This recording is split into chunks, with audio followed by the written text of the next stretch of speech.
우리 옆 사람과 인사해 보겠습니다. 우리 축복합니다. 사랑합니다. 네. 아멘. 네. 사랑합니다. 네. 오늘 말씀은 말씀의 MRI, 영혼을 스캔하다라는 제목으로 우리 함께 보고자 합니다. 여러분은 하나님을 믿는 사람과 그렇지 않은 사람들의 차이를 무엇으로부터 그 차이를 볼 수 있다라고 생각하십니까? 잠시 각자의 마음속에 떠오르는 답을 이제 생각해 보시기 바랍니다. 어떤 분들은 이 교회 출석이라고 하실 수도 있겠죠. 또 어떤 분들은 이 삶의 태도라고 말할 수도 있을 것입니다. 하지만 이 모든 것의 근본이 되는 것이 바로 오늘 말씀의 제목처럼 말씀입니다. 이 한 청년이 이런 고백을 합니다. 목사님, 저는 크리스천이지만 때로는 제가 세상 사람들과 뭐가 다른지 모르겠습니다. 아마도 이런 고민을 해보신 분들도 여기에 계실 것이에요. 그렇다면 우리는 무엇으로 구별이 될 수 있을까요? 있는 것일까요? 우리가 이스라엘 백성의 이야기를 보면 그 답을 찾아볼 수가 있습니다. 이스라엘 백성에게는 이 자부심이라는 게 있었습니다. 그들은 자신들이 다른 민족과는 다른 특별한 하나님의 백성이다라는 강한 정체성을 가진 사람들이었어요. 그 자부심의 핵심에는 무엇이었습니까? 무엇이 있었다는 것이죠? 바로 하나님의 말씀을 받았다라는 것이 있었습니다. 이 출애굽 후에 시내산에서의 장면을 우리가 떠올려 보면요, 하나님께서는 이스라엘 백성들과 이런 특별한 언약을 맺으셨어요. 나는 너희의 하나님이 되고 너희는 내 백성이 되리라. 이 언약의 증표로 하나님께서는 모세를 통해서 말씀을 주셨다라는 거죠. 그래서 모세가 40일 동안 시내산에 머물면서 받은 그 10계명과 율법들은 단순한 규례가 아닌 하나님께서 자기 백성을 사랑하사 주신 이 특별한 선물이었다라는 것입니다. 이것이 왜 그토록 특별했을까요? 그 당시 다른 어떤 민족도 받지 못한 이 하나님의 계시였기 때문입니다. 말씀은 이스라엘이 하나님께 구별된 백성임을 증명하는 가장 강력한 증거였다라는 것이죠. 오늘을 사는 우리도 마찬가지입니다. 우리가 세상 사람들과 구별될 수 있는 것은 바로 이 하나님의 말씀대로 살아가기 때문이에요. 이 말씀이 우리에게 다른 가치관을 심어주게 되고 다른 삶의 방식을 가르쳐 준다라는 것입니다. 이 하나님의 말씀이 없다면 우리는 이 세상의 풍조를 따라 살아가는 것 외에 다른 선택지가 없을 것입니다. 한 가지 질문을 드리고 싶어요. 이 여러분의 삶에서 하나님의 말씀은 어떤 위치에 있습니까? 단순한 종교적 의무이거나 일주일에 한 번 듣는 이 설교로만 그치고 있지는 않으십니까? 이 죄인인 우리가 거룩한 하나님의 백성이 되게 하시고 우리를 온전하게 만드는 것은 이 세상의 지혜나 경험, 학문이 아닌 오직 하나님의 이 말씀뿐입니다. 많은 성도들이 이 신앙생활을 하면서 깨닫는 가장 큰 진리가 있습니다. 바로 이 말씀의 능력인데요. 하나님의 말씀이 없다면 우리는 이 인생의 거친 파도 속에서 방향을 잃은 채 표류하는 그 배와 같습니다. 이제 우리는 함께 하나님의 말씀이 우리에게 어떤 가치가 있으며 그 말씀의 능력이 무엇인지 그것을 우리가 함께 살펴보고자 합니다. 먼저 첫 번째로는 하나님의 말씀은요, 살아있고 활력이 있습니다. 이 말씀의 능력에 대한 이야기를 하기 전에 우리가 일상적으로 말하는 이 말, 입술로 말하는 사용하는 이 말에 대해서 한번 생각해 보고자 합니다. 우리가 나누는 대화는 어떻게 이루어집니까? 소리의 파장이 공기를 통해 전달되죠. 그리고 그 음파는 순식간에 사라집니다. 하지만 그 말의 영향력은 어떤가요? 한번 뱉은 말은 오랫동안 사람의 마음속에 남아 있어서요, 그 사람의 인생을 좌우하는 강력한 힘이 된다는 것이에요. 이 현대 과학기술의 발전은요, 이 말의 능력을 더 놀랍게도 보여주는 그런 모습이 있습니다. 한 목회자분이요, 신방 중에 경험한 일화인데요, 어떤 집사님의 가정에 방문을 합니다. 그 집의 모든 전자기기는요, 음성으로 제어가 가능한 그런 기기들이었어요. 현관에 불을 켜줘 하면 불이 켜졌어요. 그리고 거실 TV를 켜줘 그러면 TV가 켜집니다. 그 목회자는 그 광경을 보면서 하나님께서 말씀으로 천지를 창조하신 것을 떠올렸다라고 해요. 이처럼 사람의 말도 이렇게 이 놀라운 힘을 가지고 있다라는 것이죠. 그리고 더 중요한 것은요, 말이 사람의 운명을 바꿀 수도 있다라는 것입니다. 이 세계적인 성악가 엔리코 카루소의 이야기는요, 우리에게 이 깊은 통찰력을 주는 이야기인데요. 가난한 공장 노동자 출신이었던 어린 이 카루소는요, 처음으로 성악 레슨을 받았을 때 이 선생님으로부터 너는 성악가로서는 자질이 없어. 너의 목소리는 덧문에서 나는 그 바람 소리와 같은 그런 소리야라는 말을 듣게 됩니다. 이 말을 들은 소년의 마음은 어떻겠습니까? 깊은 상처가 남게 되겠죠. 하지만 그때 그의 어머니가 하신 말씀이 있습니다. 아들아, 너는 할 수 있어. 실망하지 말아라. 너가 성악 공부를 할 수 있도록 엄마는 어떤 희생도 아끼지 않겠다. 이 격려의 말 한마디가요, 세계적인 성악가를 탄생시킵니다. 같은 사람에게 한 말이었지만 한 사람의 말은 죽음으로, 다른 한 사람의 말은 생명으로 이끌었다라는 것이죠. 성경은 이 말의 위력에 대해 분명히 가르치고 있어요. 잠언 15장 1절을 보시면 이러한 말씀이 나옵니다. 우리 함께 볼까요? 시작.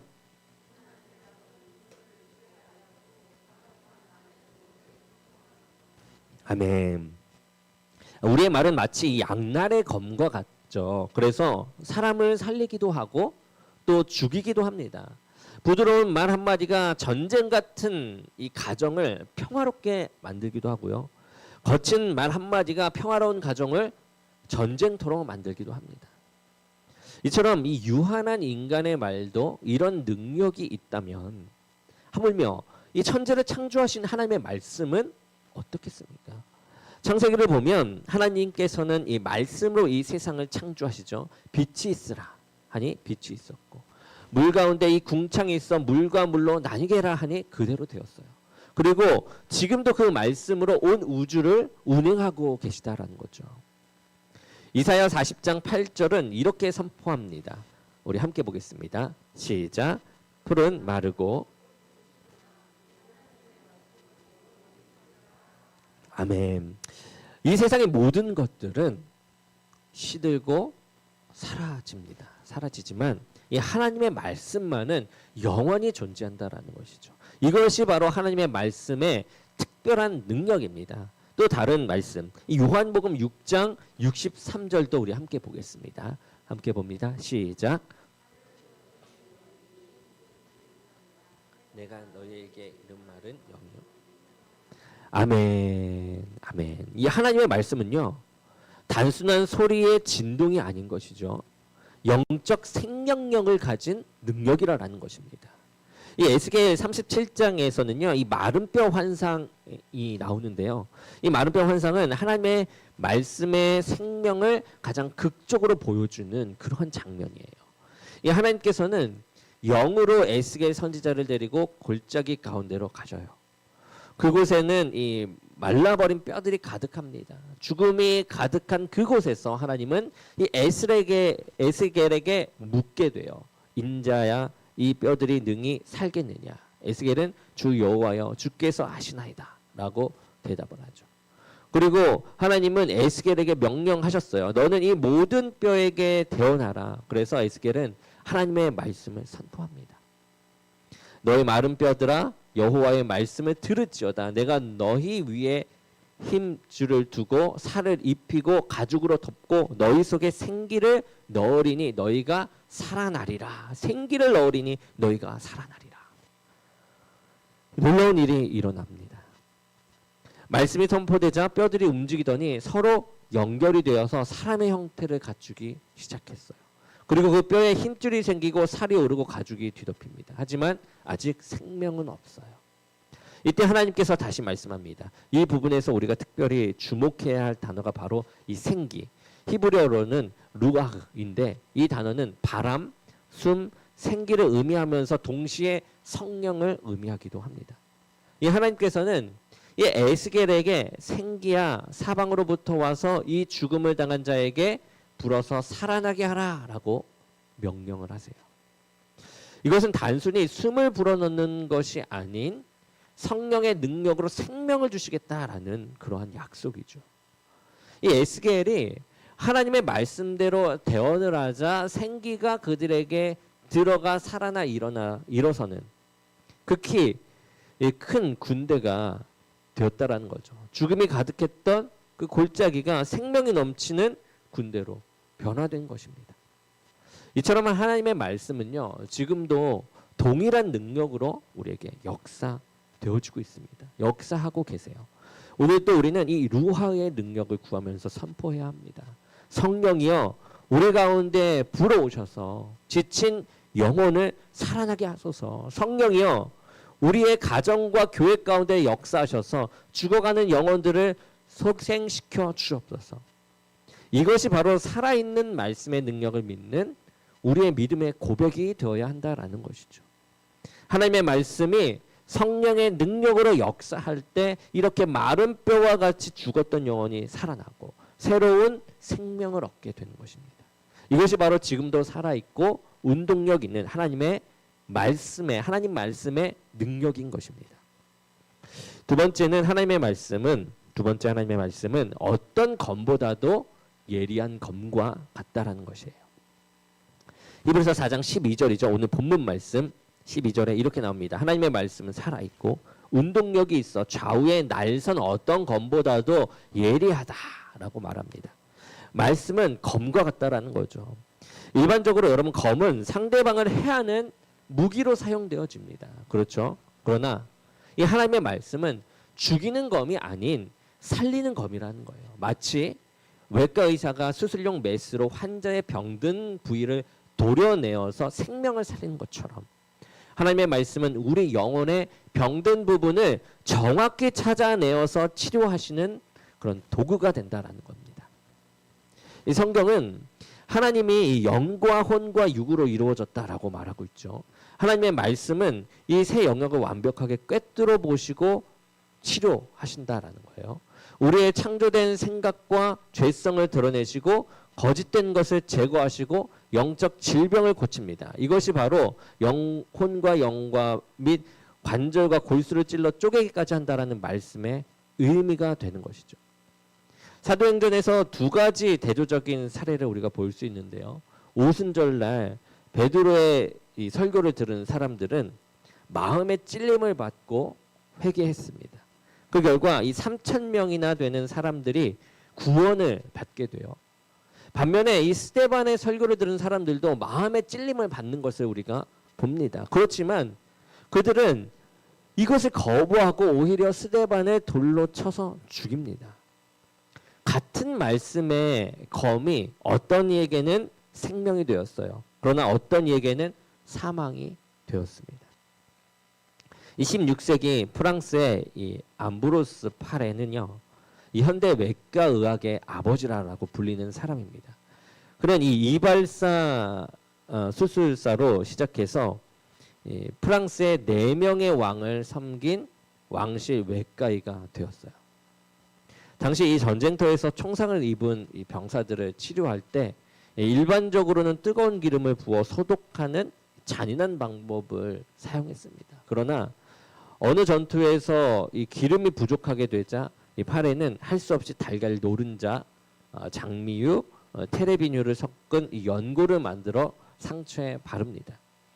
다음 날 아침 그는 놀라운 사실을 발견했어요. 뜨거운 기름으로 치유받은 병사들은 고통으로 밤새 신음했지만 그의 연고로 치료받은 병사들은요, 통증이 적었고 상처도 덜 부풀어 올랐다라는 것이죠. 이것을 계기로 파레는 온유한 치료법을 개발하기 시작합니다. 그리고 많은 혁신적인 치료법을 발견하게 되어요. 하지만 그는 결코 자신의 공로를 자랑하지 않죠. 그의 유명한 말이 있습니다. 나는 붕대를 감았고 하나님이 치유하셨다라는 그 말이었어요. 이 겸손한 고백이 그의 이 묘비명이 되었는데요. 이것은 진정한 치료자가 누구인지를 분명하게 보여줍니다. 오늘날 현대 의학이 아무리 발전했다 하더라도 이 궁극적인 치료는 하나님으로부터 온다라는 것을 이 위대한 의사의 고백을 통해서 우리는 배울 수 있는 것이죠.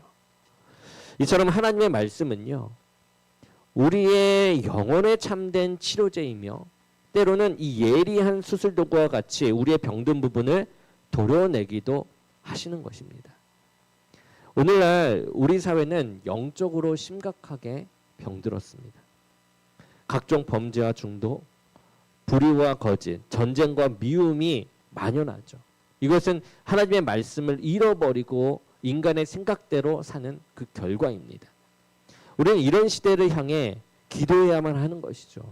말씀의 검이 우리 자신과 가정, 교회와 사회 속에 역사하셔서 병든 영혼을 치유해 주시기를 구해야만 한다라는 겁니다.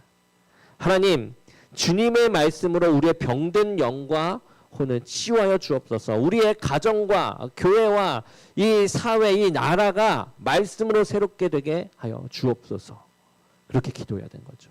특별히 우리가 설교를 듣거나 우리가 성경을 읽을 때 마음에 찔림이 있다면요, 그것을 피하거나 거부하지 말아야만 합니다. 그 찔림은 하나님께서 우리를 치유하시고자 하는 은혜의 표시이기 때문에 그래요. 말씀의 검이 우리 안에 깊이 들어와서 잘못된 것을 도려내고 새 생명을 주시도록 겸손히 받아들여야만 한다라는 것입니다. 비록 지금 순간은 아플지 모르지만 우리가 지금 치유가 되고 있다라는 것이죠. 도려낼 것을 도려내고 있다라는 겁니다. 우리는 이 시대에 말씀의 검을 들고 일어나야만 합니다. 복음을 전하고 진리를 선포하며 하나님의 치유하시는 능력을 증거해야 합니다. 그리고 그 말씀대로 살아가야 하고 그 말씀을 전파하며 모두가 그 말씀대로 운행되어야 한다라는 거죠. 그리할 때 이 땅에 하나님의 치유와 회복의 역사가 일어나게 될 것입니다. 세 번째, 하나님의 말씀은 마음의 생각과 뜻을 판단하신다라는 거예요. 마음의 생각과 뜻, 이것을 판단하십니다. 4장 12절, 오늘 본문 말씀 12절 후반부에는 마음의 생각과 뜻을 판단하시나니 라고 하면서 13절에 이어서 우리의 결산을 받으실 이의 눈 앞에 만물이 벌거벗은 것 같이 드러나느니라 라고 이야기합니다. 인간은 모든 행동에 있어 각자의 동기와 목적을 가지고 있죠. 어떤 이는 감정에 따라, 또 어떤 이들은 자신의 이익을 위해서, 또 어떤 이들은 도덕적 기준에 따라 행동을 합니다. 그러나 이 모든 동기와 의도는 하나님 앞에서 판단받아야 할 대상이 되어진다라는 것이에요. 세상 사람들은 중요한 결정을 내릴 때 이 전문가들의 이 고견을 구합니다. 이 고견이란 것은 높을 고의 볼견자로 이루어진 말로 뛰어난 식견과 의견을 의미합니다. 사람들은 이 각 분야의 전문가들을 찾아가 조언을 구하고 그들의 지혜를 빌려서 판단을 하려고 하죠. 그러나 이사야 55장 8절에서 9절은요, 우리에게 중요한 진리를 가르쳐 주는데요. 우리 함께 보도록 하겠습니다. 이사야서 55장 8절에서 9절입니다. 같이 보겠습니다. 시작. 이는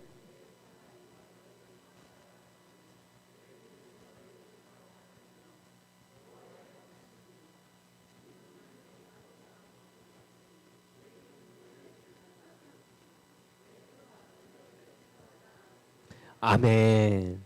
이 세상에서 가장 뛰어난 철학자나 사상가의 지혜라 할지라도요, 하나님의 지혜 앞에서는 어린아이의 수준에 불과하다는 것입니다. 우리는 종종 자신의 생각이나 판단을 정당화하려고 합니다. 다른 사람들의 인정을 받으면 그것이 옳다라고 착각하기도 하죠. 하지만 진정한 판단의 기준은 오직 하나님의 말씀뿐이다라는 것입니다. 왜냐하면 하나님만이 우리의 마음속 깊은 곳까지 꿰뚫어 보는 분이시기 때문이죠. 본문 13절은 우리에게 엄중한 경고를 보여줘요. 우리의 모든 생각과 의도가 하나님 앞에서 벌거벗은 것처럼 드러난다라는 것입니다. 마치 MRI나 CT가 우리 몸속을 훤히 들여다 보듯이 하나님의 말씀은 우리의 영적 상태를 완벽하게 진단을 합니다. 우리가 SNS에 글을 쓸 때도, 일터에서 동료와 대화를 할 때도 가정에서 가족들과 지낼 때도 우리의 모든 생각과 그 의도는요, 하나님 앞에서 드러나게 된다라는 것이에요. 그래서 사도 바울은 모든 생각을 사로잡아 그리스도에게 복종하라라고 고린도 후서에 권면하고 있습니다. 따라서 우리는 내가 이렇게 생각한다 하는 자의적 판단이 아니라 하나님이라면 어떻게 하실까라는 관점에서 생각하고 행동해야만 합니다. 그리고 이러한 하나님의 뜻과 생각을 알 수 있는 유일한 길은요, 바로 이 말씀이에요. 말씀. 앞서 살펴본 것처럼 하나님의 말씀은 생명의 양식이며 예리한 검과 같습니다. 이제 우리는 그 말씀이 우리의 판단 기준이 되어야 함을 알게 됐죠. 우리의 모든 생각과 결정이 하나님의 말씀에 비추어 옳은지 그른지를 살펴보아야 한다라는 것입니다. 우리가 하나님 앞에 설 때 이 부끄럽지 않은 모습이 되기 위해서 지금 이 순간부터 하나님의 말씀으로 우리의 생각과 뜻을 판단받아야만 합니다. 그리고 그 말씀대로 우리는 살아가는 것이죠. 이것이 바로 지혜로운 성도의 삶의 자세라는 것입니다. 말씀을 정리하고자 합니다. 오늘 우리는 히브리서 4장 12절에서 13절을 통해서 하나님 말씀의 이 세 가지 특성을 살펴봤어요. 첫째는 하나님의 말씀은 살아있고 운동력이 있다라는 것을 보았어요. 이 말씀은 단순한 글자가 아니라 지금도 살아서 역사하시는 하나님의 능력이라는 것입니다. 마치 생명의 양식처럼 우리의 영혼을 살리고 힘을 주신다라는 것이죠. 둘째는 하나님의 말씀이 좌우의 날선 어떤 것보다 예리하다라는 것입니다. 우리는 이 암브로스 8의 이야기를 통해서 진정한 치유자가 하나님이심을 보았어요. 하나님의 말씀은 우리의 영혼의 병든 부분을 정확히 찾아내어 치유하시는 영적 수술 도구가 되십니다. 세 번째는 하나님의 말씀은 우리의 마음의 생각과 뜻을 판단하세요. 세상의 어떤 지혜나 견해보다 높으신 하나님의 생각과 뜻, 이것을 따라 살아가야 함을 깨닫게 하신다라는 것이죠. 사랑하는 성도 여러분, 이제 우리는 어떻게 살아가야 하겠습니까? 매일 아침 일어나 말씀을 묵상하며 하루를 시작하기 바랍니다. 우리 공동체 성경 읽기 하지 않습니까? 그게 말씀으로 묵상하며 하루를 시작하시기 바랍니다. 그 말씀이 여러분들의 삶의 생명이 되고요, 치유가 되고 또 바른 길을 분별하는 나침판이 될 것입니다. 우리가 말씀 앞에 겸손히 우리가 엎드릴 때요, 하나님께서는 우리의 연약한 부분을 고치시고 또 잘못된 생각을 바로잡아 주실 것입니다. 그리고 궁극적으로는 하나님의 뜻에 합한 거룩한 백성으로 우리를 세워 주실 것입니다. 이 시간 우리 모두가 살아계신 하나님의 이 말씀의 능력을 경험하면서 그 말씀으로 변화된 되어서 하나님 보시기에 아름다운 삶을 살아가는 복된 저와 여러분이 되기를 주님의 이름으로 간절히 축원합니다.